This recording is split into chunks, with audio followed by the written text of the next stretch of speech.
Hello, I'm Billy Stewart, Assistant Pastor here at Solid Rock Tabernacle, 1325 Rudy Road in Alma, Arkansas.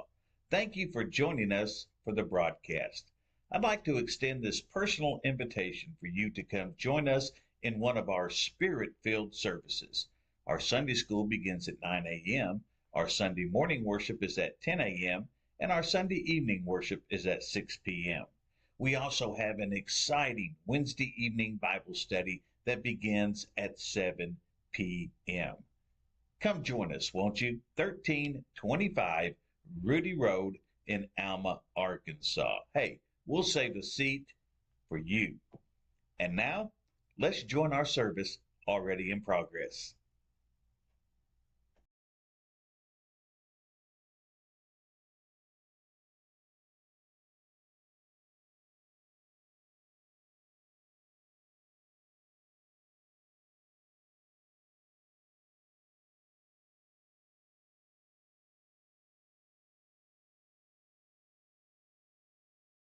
In. All right. We're going to get into chapter 38 tonight, and we may finish a little bit early. I don't know how long it's going to take us. It just depends on how much discussion we have. But I didn't want to get into 39 because in chapter 39 it starts talking about Joseph in Potiphar's house, and this is just kind of an in-between type of thing that they're discussing here.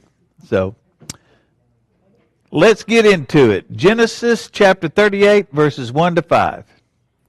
And it came to pass at that time that Judah went down from his brethren and turned into a certain Adullamite whose name was Hira. And Judah saw that saw there a daughter of a certain Canaanite whose name was Shua, and he took her and went in unto her. And she conceived and bare a son, and he called his name Er. And she conceived again and bare a son, and called his name Onan. And she yet again conceived and bare a son, and called his name Shelah. And he was at Kezib when she bare him. Now, Judah, if you remember, was the fourth son born to Jacob through Leah. Anybody remember who the other ones were? Reuben, Simeon, Levi. Those were before him. Okay? But and some side chick, yeah. But Judah had not yet distinguished himself as someone who was great among his brothers. He was just one of the brothers of Jacob, but he hadn't distinguished himself as anyone really special. Although he was the one who suggested that they sell Joseph into slavery rather than kill him. So we know that he's got a little bit of a heart to him anyway, because he didn't want to kill Joseph. He's, hey, let's get rid of him, but let's make some money off of it. So they sold him into slavery. And through an ungodly and unwise marriage to a Canaanite woman, and I remember going back as far as Abraham, God said, don't take a woman, don't take a wife from the Canaanites. Okay? So they have been trying to avoid this. A few of them did. But here now we see that Judah actually took a bride from the Canaanites. And with that woman, he fathered three sons, Er, Onan, and Shelah. Okay? Consistently, marriage with Canaanite women had been discouraged among the patriarchs and those connected to them. So they tried to make sure that that didn't happen. It goes all the way back to Genesis 24, Genesis 28, 28:1, 28:8. They were talking about not doing that. because the Canaanite neighbors that were there, they were rapidly corrupting the family of Israel. Things were getting bad with them. And their future started to look like it was going to be a future of a combination of corruption, because they were with the Canaanites, and assimilation into the Canaanite people, rather than being set apart and being a distinctly different people, which is what God intended them to be. You see, it used to be when people would come to this country years ago, people would come to this country, they would maintain some of their own lifestyle, some of their own identity from the country they were with, but they assimilated into the United States. Okay? They tried to learn the language. They tried to do all that. They tried to assimilate. Okay? They didn't come from other countries to still be part of the other country. They came to America to be Americans. Now, the way it is now is kind of like it was starting to get then. They're coming in to not to assimilate, but to be their own person. Okay? And God wanted these to be their own person, but instead they started to assimilate into the Canaanites. But God had a plan to bring them out of Canaan. He didn't want them to remain in Canaan all this time. So let's look at verses 6 and 7. And Judah took a wife for Er, his firstborn, whose name was Tamar. And Er, Judah's firstborn, was wicked in the sight of the Lord, and the Lord slew him. So it's not surprising that Judah chose a Canaanite wife for his son Er. After all, he did. So he chose a Canaanite wife for her as well. And because like I said, since he himself was married to a Canaanite. Now, we're never told what Er's wickedness was. We weren't told what kind of, whether it was some sort of sexual immorality, whatever it was, whether he was a murderer, what exactly. Well, we don't know exactly what his wickedness was, but his wickedness was evil enough that God brought immediate judgment upon him. God killed him. Okay? Now, that's got to be pretty wicked for God to do that. Okay? I mean, just consider the wickedness in the world today, and God's not striking people dead. Maybe he is some, but anyway, he's not striking people dead. Just imagine how wicked he had to have been, that God put immediate judgment upon him and killed him. Now, growing up with a father from such a troubled family, obviously, it's Judah's family was messed up. Anybody think they got a dysfunctional family? Read Genesis, go back into the 30s, the 30s in Genesis and look at that family. Those guys were dysfunctional. Now, it was pretty bad with them.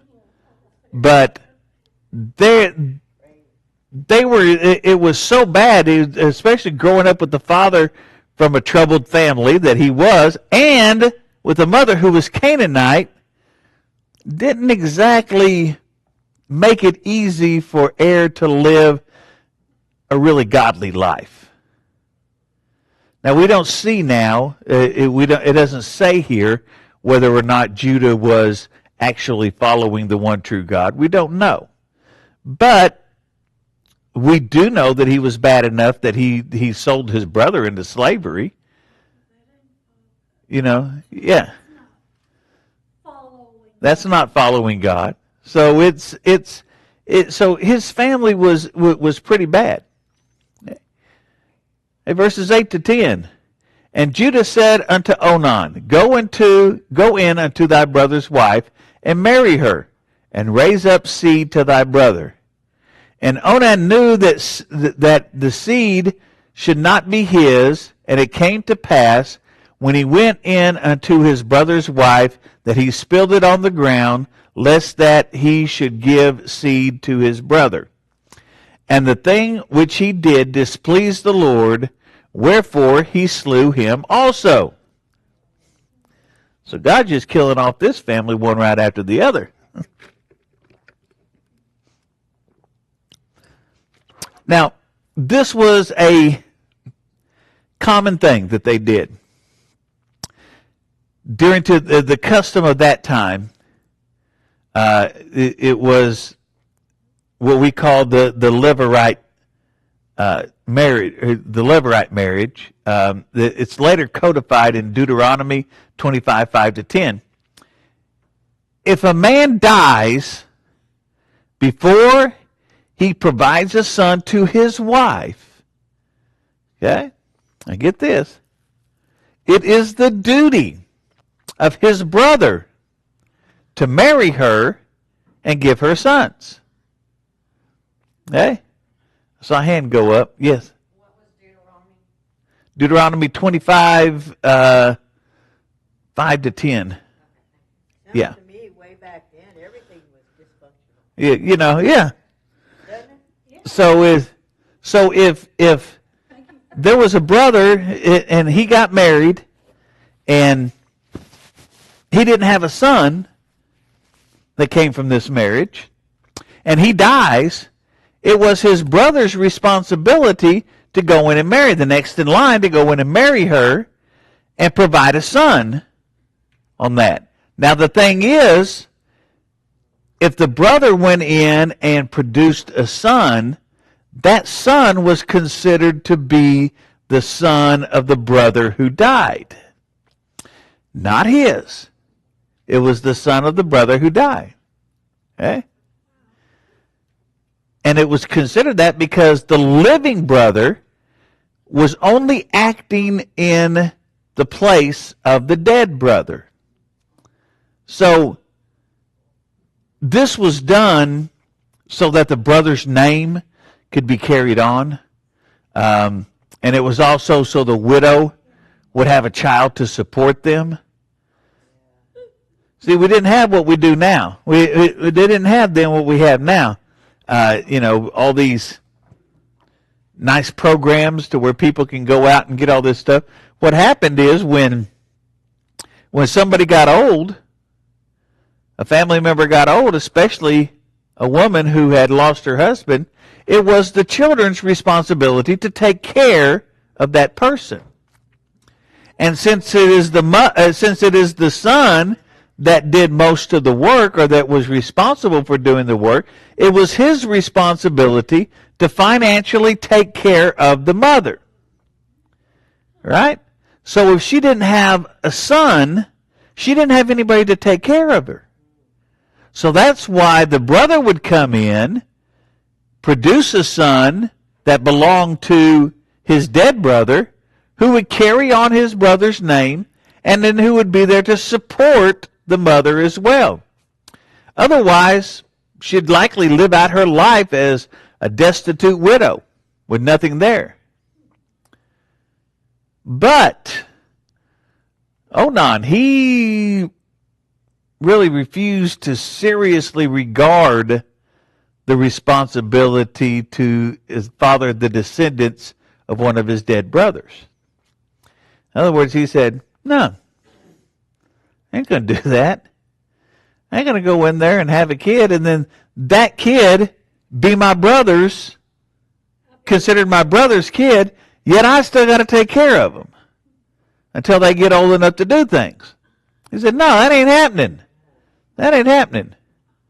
But, however, he was more than happy to use Tamar for his sexual gratification.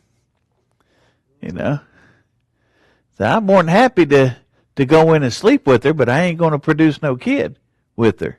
Okay? But he didn't want to give Tamar a son, I said, that he would have to support until that son got old enough to start working and support his mother. I have a question. Uh-huh.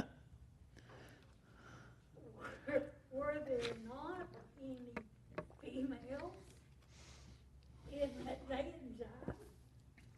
It never speaks of any of these having girls or anything like that, really. But yeah, I know Jacob. about Jacob. Jacob had several girls in there, but it's But I mean, really, throughout the Bible, it's it mainly talks about men because but there are females in there too, but mainly talk about men is because the men carry on the bloodline, the men carry on the name, the men are the ones in which they look back. When they start looking back to the bloodline, they look back to the bloodline of the men rather than the women. So it was because, remember, at that time, women were more property than they were people. Yeah. That'd be a weird situation because you'd be the father of the uncle of the child. Yeah. You'd be the father and the uncle, and you'd go, are these people from Arkansas? What is it? It's Hey, hillbillies? yeah, it's the only state where you can grow up to be your own grandfather. But but Onan didn't want to give Tamar a son that he was going to have to support for so many years until he was able to work and support her. Okay? So he didn't do it. And even though he would have to support that child for for such a period of time, it would still be considered the son of his dead brother, Er. So Onan's pursued sex as only a pleasurable experience. That's all it was. It wasn't to fulfill an obligation. It wasn't to carry on the bloodline or anything else. It was simply as a pleasurable experience for him.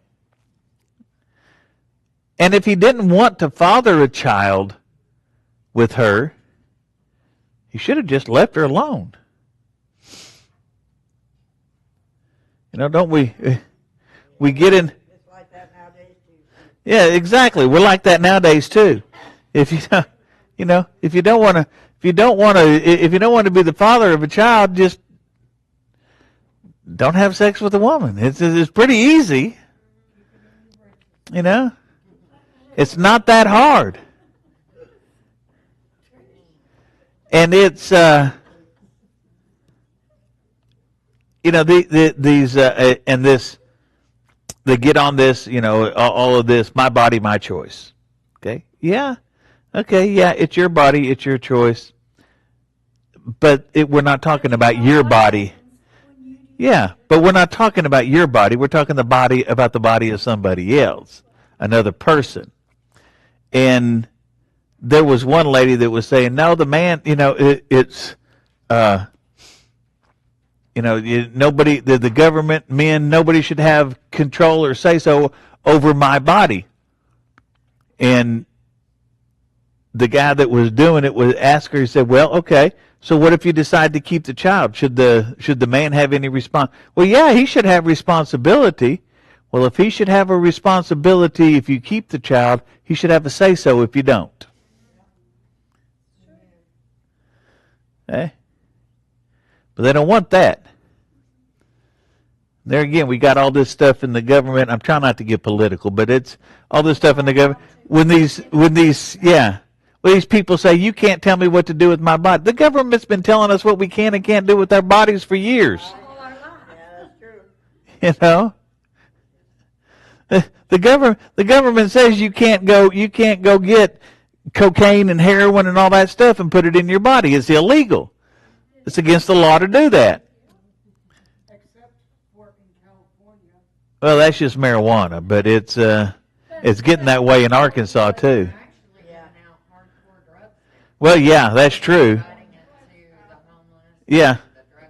In California, my In California, I think in New York at one point they were putting up vending machines where you could go in and get needles and stuff out of vending machines.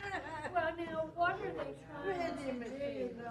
Just suicide people, Yeah, making it so yeah. so convenient that they just can be so easy to do away with or something. But yet, the people that actually need, like, pain medicines and different stuff like that, they're making it so hard to get. Because me, myself, had pain medicine, and I had to completely, they didn't have it, they ran out, they looked at you like you were a piece of junk, and I'm like, look. Well, and getting on that, it's a rabbit trail, but we'll go down it a little bit anyway. What happened on that is 5-10 years ago, Arkansas passed this retractable pain law to where pain management, and there's a whole lot of doctors that went out and became pain management doctors. They were basically glorified drug dealers is all they were. Yeah. They were charging people $200 per person per month to go in, and then they were handing them out, 500 oxycodone pills. Well, nobody needs 500 oxycodone pills a month. I'm sorry. No. And the doctors would say, I'm giving you enough to make sure that you can have the money to come back, knowing full well that they were going to be selling these things. Yeah. And it finally got so bad to where the government had, they had to come in and say, okay, we're doing away with this. We're stopping this. And then it made it impossible for anybody to get any kind of. Yeah, because it does. When I had mine from a pain management, they started me out from 120 pills. And I said, I don't need all this medicine. I knocked myself down from 120 to 30 medicines. And when I couldn't pay a bill, they cut me off cold turkey. Yeah. With nothing. So then when And I tried to get a beer, they looked at me like, Yeah. what are you, a drug addict? And it's and they have and the bad thing was that a lot of that stuff, especially the oxycodones, those things are highly addictive. It's more addictive than heroin. Yeah. And people were, that's why they have I don't know if they still have them or not, but they used to have like methadone clinics right over in Oklahoma They because gave me medicine, too, for like overdoses and all that kind of yeah. stuff. But that's why I said I cut my own stuff down and only took them when I truly needed them. And other it's- people, they just pop them on. They're just popping them left and right. Yeah. But It just makes it hard on people that, it's a few people will mess it up for everybody. True. But getting back to our lesson. Yes. Okay. Sorry. He didn't want to father a child. Onan didn't want to father a child with Tamar. So he refused to fulfill his obligation to his dead brother, which is what that was. It was an obligation to his dead brother. All right, verse 11. Then said Judah to Tamar, his daughter-in-law, remain a widow at thy father's house, till Shelah my son be grown. For he said, lest peradventure he die also, as his brethren did. And Tamar went and dwelt in her father's house. So, you can kind of understand that Judah didn't really want to give his last son as a husband to Tamar. God already passed judgment on two of his sons, her two previous husbands. God had already wiped them out. So he's a little reluctant to let his last son go over there. So Judah vowed that he would not give Shelah as husband to Tamar as the custom demanded. He would try to continue to delay this fulfillment in his dishonest promise. So Tamar went to dwell with her father and dwell in her father's house. But this was really no place for a young childless widow to be. Okay? There were still additional brothers in her husband's family. As you remember again, at that time, when you took a woman to marry, when you married a woman, she became yours. She was no longer, the other her family was kind of secondary to everything else. It was the husband's family that was important because everything revolved around the husband. But there were still additional brothers in her dead husband's house who could fill the obligation they owed to their late brother. And none of this was the fault of Tamar. Okay? All the blame on this belonged where? On Judah and his sons. Okay? All right, now we're getting into the soap opera as Genesis turns. Coming to a good part now. Let's look at verses 12 through 14. And in process of time, the daughter of Shua, Judah's wife, died. And Judah was comforted and went up unto his sheepherders and to Timnath, he and his friend Hira, the Adulamite. And it was told Tamar, saying, Behold, thy father-in-law goeth up to Timnath to shear his sheep. And she put her widow's garments off from her, and covered her with a veil, and wrapped herself, and sat in an open place, which is by the way to Timnath. For she saw that Shelah was grown, and she was not given unto him to wife. What does all that mean? Well, it means that Tamar now knew that Shelah was old enough. He's grown up. He's a big boy now. He could marry her and fulfill the obligation that was of his brothers. But Judah still wasn't having it. He still wasn't going to do it. So she hears that Judah's on his way up to close to where she was. So she takes off her widow's garments, which at that time a widow wore garments that showed that they were widows. Okay? And they wore those pretty much for the rest of their life.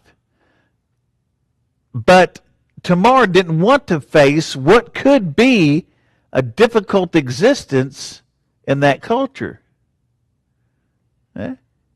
And it could be a difficult for her. She was a widow with no husband and no children. And Tamar did not have the option of just, I'll just find another man to marry. Nowadays, that's all it takes. Husband dies, you just find another husband. Wife dies, you find another wife. Okay? No big deal. You just found another one. And a new one. It's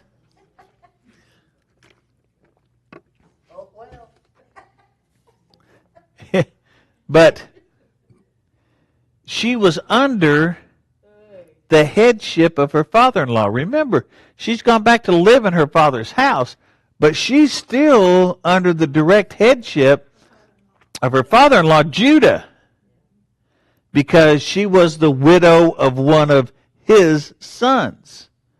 And he was supposed to give her a husband.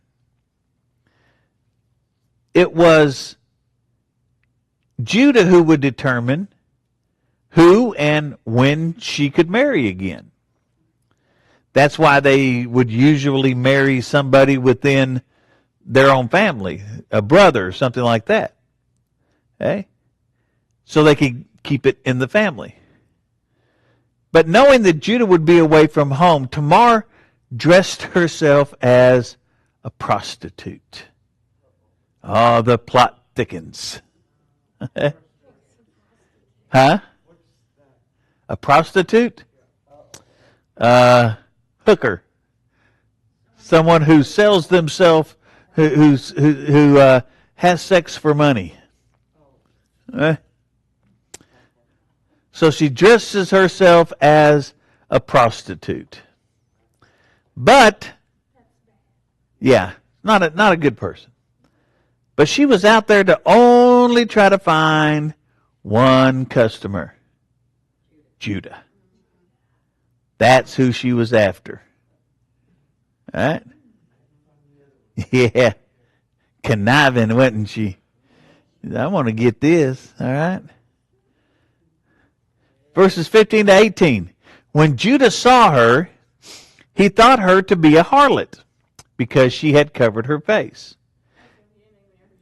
He didn't know who she was. Yeah, she's got a veil over her face. She's covered herself. And he turned unto her by the way and said, Go to, I pray thee, let me come in unto thee. For he knew not that she was his daughter-in-law. And he said, What wilt thou give? And she said, What wilt thou give me that thou mayest come in unto me? Now they're bargaining. Okay? Okay? How much you willing to pay? All right? I mean, is it gold? Do I give you a sheep or something? That's a very good question. And he said, I will send thee a kid from the flock. In other words, a goat. Okay? And she said, Wilt thou give me a pledge till thou send it? And he said, What pledge shall I give thee? And she said, Thy signet and thy bracelets and thy staff that is in thine hand. And he gave it her and came in unto her, and she conceived by him. So, didn't want to have a child with Tamar. So, he made a way where he made it possible for he didn't have to. And then he's killed. Where was his wife? Huh? Where was his wife? Er's wife? Yeah. It was Tamar. He didn't have another wife other than Tamar. Tamar was, he had to marry Tamar. Yeah, but the daddy. Judah? Yeah.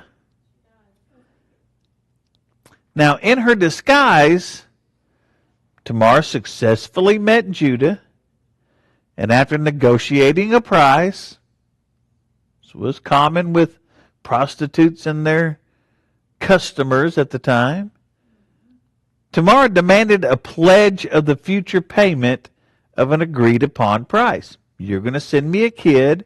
Okay. I need a down payment to make sure you send this to me. So you give me these, you give me the signet, the staff, and all this stuff. You give me these things, and when you bring the kid, I'll return these things to you. Okay? And a kid. Now, when Tamar conceived, that was not something that was intended to happen by Judah. Judah wasn't planning on this to happen. But it was Tamar's plan. And more importantly, Well, he didn't know that was her? now he didn't know it was her. What did she do? Keep her veil on the whole time? Yeah. Yeah. It was Tamar's plan, but most importantly, now get this, most importantly on this, it was God's plan Yeah, that this happened. that's true. Okay? All right, let's look at verses 19 to 23. And she arose and went away and laid by her veil from her and put on the garments of her widowhood. And Judah sent the kid by the hand of his friend, the Adulamite, to receive his pledge from the woman's hand, and he found her not. She skipped out. Then he asked the men of that place, saying, Where is the harlot that was openly by the wayside. And they said, there was no harlot in this place. And he returned to Judah and says, I cannot find her. And also the men of this place says, there was no harlot in this place. And Judah said, let her take it to her, lest we be shamed. Behold, I sent this kid, and thou hast not found her. So after meeting with Judah, Tamar actually, she takes off her disguise, she puts back on her widow's clothes, and she resumed her normal life. Went back to the way things were. So when Judah sent a friend to pay her, still not knowing it's Tamar, and to retrieve the pledge that he left with her, because that pledge was going to do what? What could that pledge do? She's got his signet. She's got his bracelets. She's got his staff. Huh? It was proof that, this was who it was. Because she could have said, Judah got me pregnant. And Judah could have said, no. See, there wasn't no DNA testing back then. There wasn't any way to test blood or anything like that to find out who it was.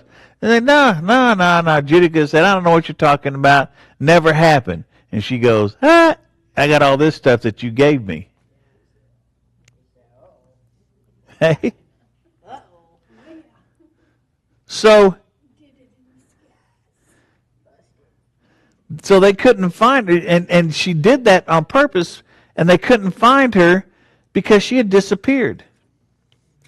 And it says he gave up the pledge, leaving it with her. That means, like I said, he forfeited. He just says, fine, she can have it. Let her keep it. She got those few little things instead of the kid. That's fine. He may even thought he got a bargain because of it. That kid may have been worth more than the pledge that he left. But she had her proof. She had what she needed to make sure that her plan was going to go through. Okay? Verses 24 to 26. And it came to pass about 3 months after, that it was told Judah, saying, Tamar thy daughter-in-law hath played the harlot, and also, behold, she is with child by whoredom.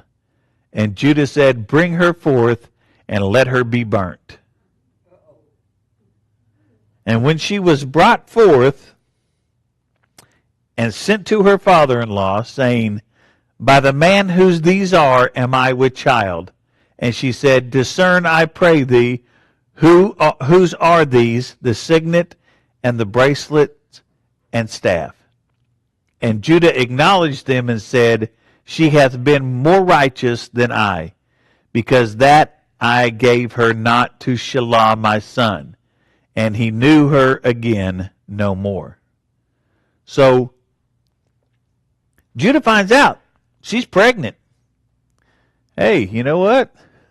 Your daughter-in-law's pregnant. And he goes, she's a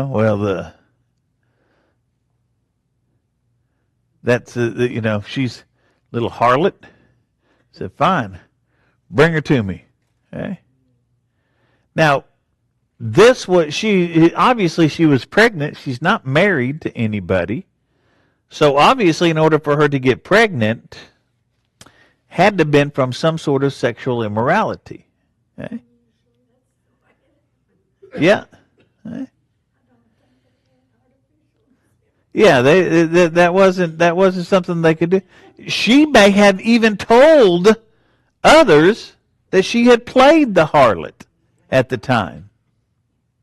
Now, remember, Judah didn't care for her. He didn't particularly care for Tamar, the widowed wife of his 2 sons. So he found it easy to pass judgment on somebody who had sinned. Don't we get that way sometimes? Don't we find it easy to pass judgment on somebody who has sinned? Eh? It's tell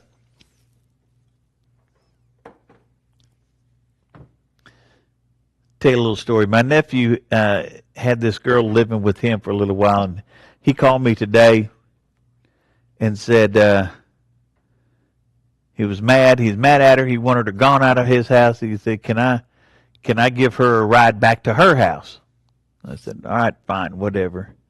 So I went over and picked her up, and she got in the car and with all that stuff. And anyway, something happened, and she used the Lord's name in vain. But as soon as she did, she said, "I'm sorry, Jesus. Forgive me, Jesus," on that, which I appreciated that she did that. But I was thinking, you've just been sleeping with somebody all this time, and you're apologizing for using the you know, that's the least of your problems right now. I think you need to, start figuring it. But it's really easy for us to pass judgment on people. We see them doing things. We know that they're doing things that are wrong. And it's really easy for us to pass judgment on other people who have sinned. We may see them at Walmart. We may even see them come into church. And we may not say anything to them, but we can, in our minds, will sometimes pass judgment. Haven't we all at some point in time seen somebody and gone, "Oh, yeah, got to make sure the roof doesn't cave in on us here." So it's really easy to pass judgment on people who have sinned, even though we've sinned. We don't want anybody else passing judgment on us. It's kind of easy for us that we'll start passing judgment on other people. But Judah had sinned. Okay? And he says, okay. And he knew he had sinned. That's just it. He didn't know he had sinned with her, but he knew he had sinned. Okay? You went and picked up a prostitute. You've sinned. Okay? And he knew it. Yet here comes his daughter-in-law, who's now pregnant. And he says, no. She was sexually immoral. Bring her in here. We're going to have her burnt. Okay? So he passes judgment without passing the same judgment on himself. But as I said, Tamar she acted pretty shrewdly in all this. Okay? And she vindicated herself against the charge of harlotry. She made the illogical appeal, noting that the man who had hired her was just as guilty as she was. Okay? Remember when they drugged the girl out and were going to stone her before Jesus? And Jesus said, let he among you without sin cast the first stone. Well, it always got to me on that, something I always thought about on that. They drug her out to be stoned. Where was the man she was with? He was just as guilty as she was. And that's what Tamar was doing. Tamar knew that Judah was just as guilty as she was on that.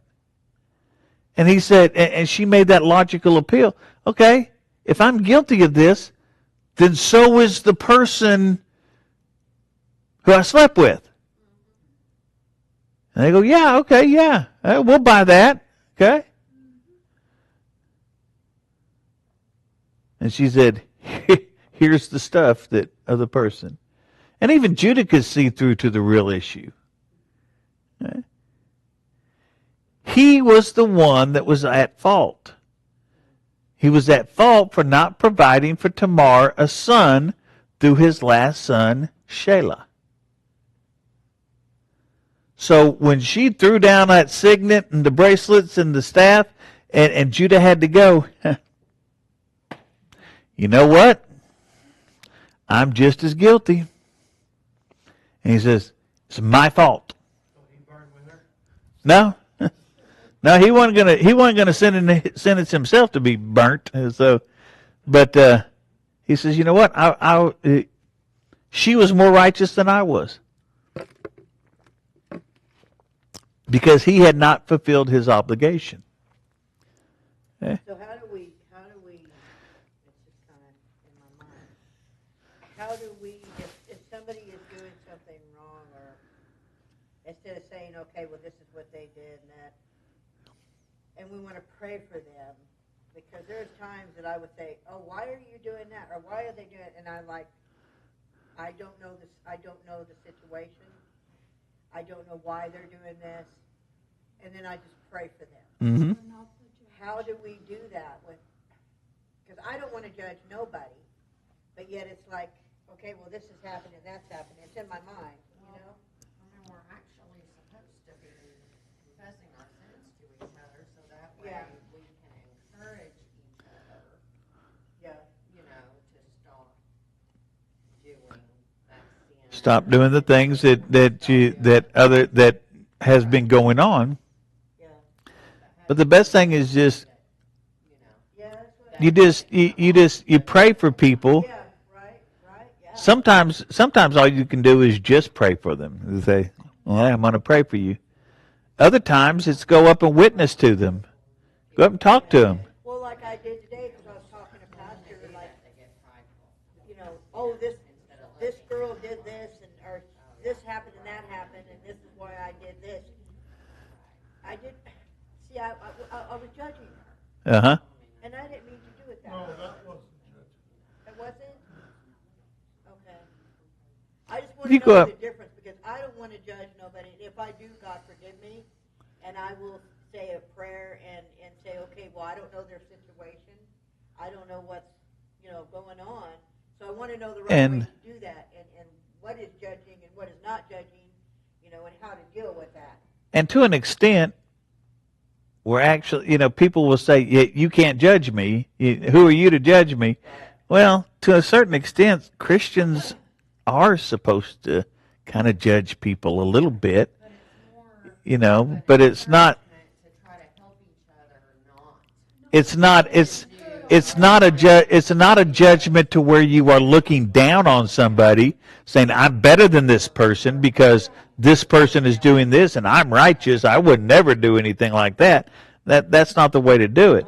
You see somebody that's it's if you see somebody doing something, you have to try to talk to them, I mean, if I see they're going the wrong way, even though I'm still learning myself, what I do know for a fact, Yeah. and because I do believe and I'm a Christian, I try to say, hey, this is, I try What- to be there for them, and, because like there's another friend of mine, and he's like, the demons are coming out of me, and, he has like this PSD or whatever that is from being in the military, but I can see the goodness in his heart and his soul, but yet he says these things, and he's so angry over different things, and I try And to, The difference between judgment and not, if you see somebody that's in sin and the sin's there, yeah, and they're going to hell, that's not judging. Judging would be if you seen Brother Stewart or I walk into a bar yeah, and you have no I seen Brother Stewart, I seen Brother Gilmore walking into the bar the other night. Never can tell who God had sent us in to minister to. That would be see, judgment. and that's why I always say, no, Lord, forgive me, for I don't know their situation, and that's what I try to say. And there's a lot of times what a lot of people do. Well, they would go up, and it all goes on how you approach people too. To go up to somebody and you see somebody that you know is in sin. First of all, if you know somebody is in sin, it's our obligation to point it out to them, because if you're standing on the side of the road and the bridge is out 2 miles up ahead, and some car comes speeding by at 90 miles an hour, if you stand there and go, oh, well, they'll figure it out, okay, then you're complacent in what's happening on that. Yeah, Huh? Yeah, they're going quite fast, but, it's, I mean, yeah. that's why I say, like, when people, because I keep praying for them and hoping for the best, because I know somewhere inside there, these two people have a heart. I've seen it. I know it. And why all of a sudden have they turned? And I feel like I just need to keep, God is good and just believe and have faith. And I never stop talking about God. Yeah. So do I keep pushing forward even though they keep trying to reject?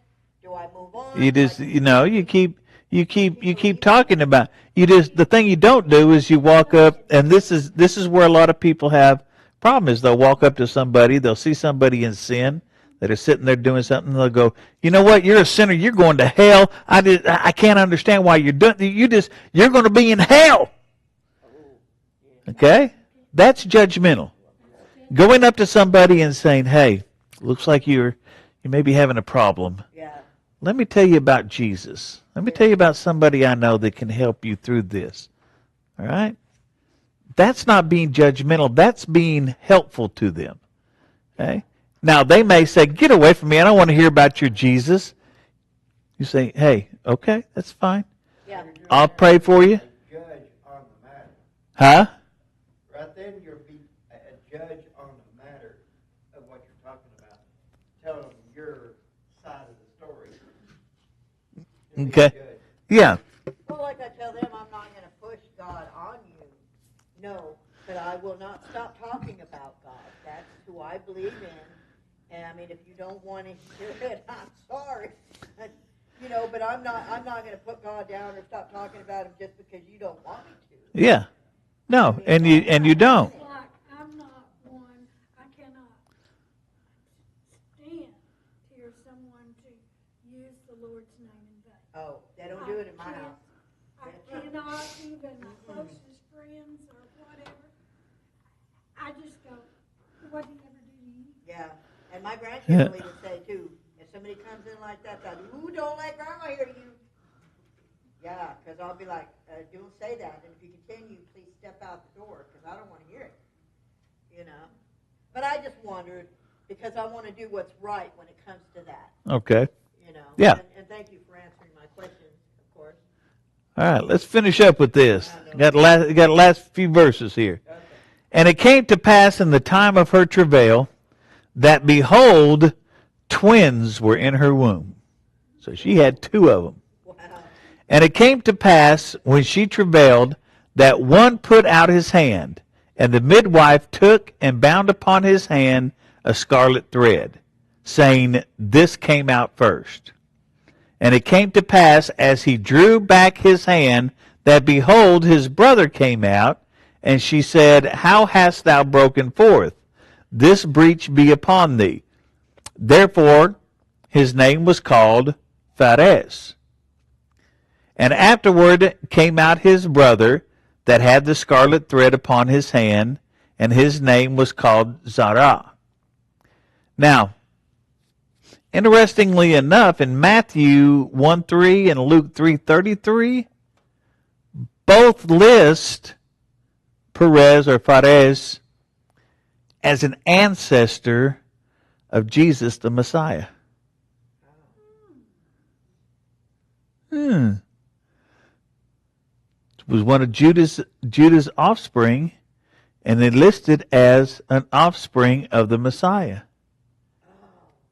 So God took the son of this ungodly situation and put him in the family line of the Messiah. Despite the fact that neither Judah nor Tamar were really good examples of godliness. So you see how God can take a situation, no matter what it is, God can take this situation and turn it around to something that is great. This was his plan.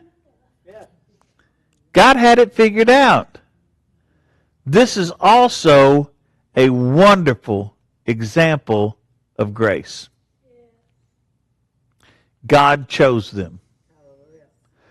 Despite their works, despite what they did, despite being very ungodly, he chose them to both be in the line of Messiah. and to have their role in God's plan of redemption. Now the second born was Zerah, and he had the red thread on his wrist. Remember, he was the one that stuck his hand out first. The midwife put the red thread. He pulled it back in, and then Perez came out first. So he had the red thread. Zerah had the red thread, but the firstborn son, Perez, would be the one that's found in the Messianic line. Okay? And that brings us to the end of chapter 38. Told you a lot of this was soap opera drama tonight, wasn't it? Yeah, it was good. Next week we're going to talk about Joseph in Potiphar's house. Remember, Joseph was sold to Potiphar. Now, next week we're going to start talking about what happens to Joseph while he's there. All right? Any questions, comments, concerns, amens, oh me's? Nope. I know, at least my questions were answered on that, because if I'm going to do the Lord's work, I need to learn to do it. Thank you for joining us today.